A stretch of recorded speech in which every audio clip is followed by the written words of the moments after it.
All right, here we go. So this is what I've gotten done so far. I did get the comp done. Most of this got done last weekend, but I'll just take you over what I've gotten done so far. So I got the comp holes milled out. I have the angles on there. You can see that there's not a through hole for the barrel extension, but it is the right size. I didn't get the securement holes, or the holes to secure it to the lower extension drilled or threaded, obviously. Same with the front sight. So I am working on this right now. I'm setting up my machine for that bore. There's some little imperfections like that right there is from me stopping the machine. I had to do a flip op. There was another stop. You know, it's a test piece. No big deal. And then on this one, the fins are done. Everything turned out fairly well. There is this top edge had, well, I didn't use the correct length end mill. For the flutes weren't their correct length, so the shaft ended up rubbing on that edge and marred it up. Big deal. We know it fits. That's all that matters. Got the weight reduction pocket milled out. This will all end up, well, this one won't.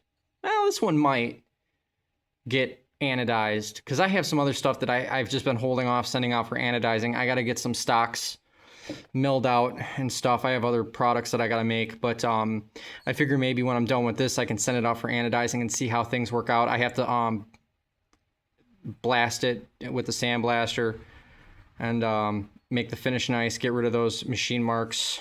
So honestly, I might not even notice that edge, but you don't want to do that when you're machining anyway. I do have some chatter here. I didn't have it secured correctly. It's chatter on the edge.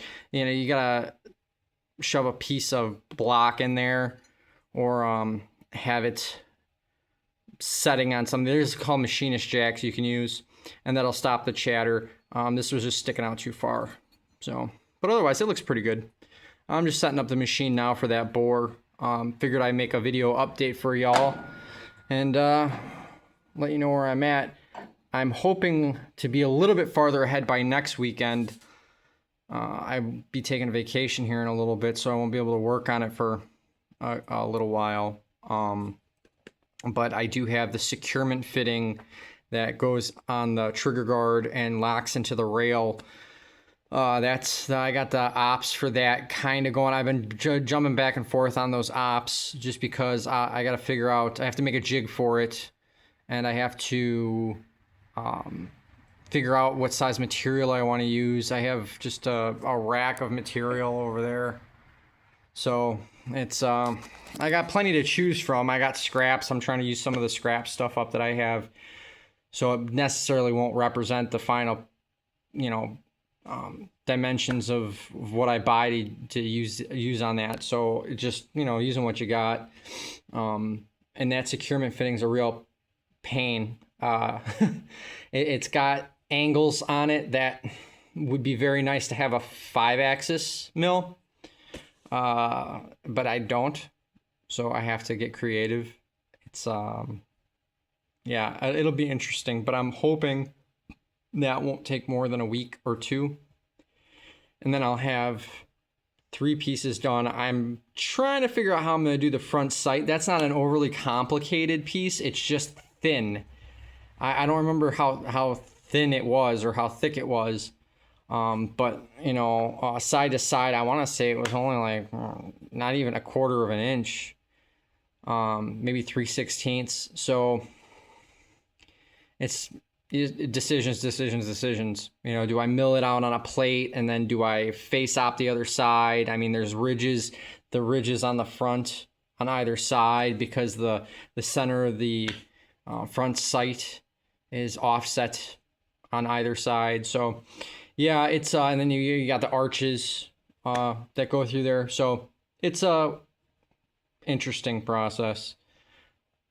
But yeah, that's pretty much where I'm at. I'll be working on this, getting the MR1 spindle up, and that's upper position. I have to indicate some base plates for this bore op because I'm gonna have to end up standing it up on end and coming down on the end, and then I'm gonna have to flip it and come down on the end, and there's not a lot of room.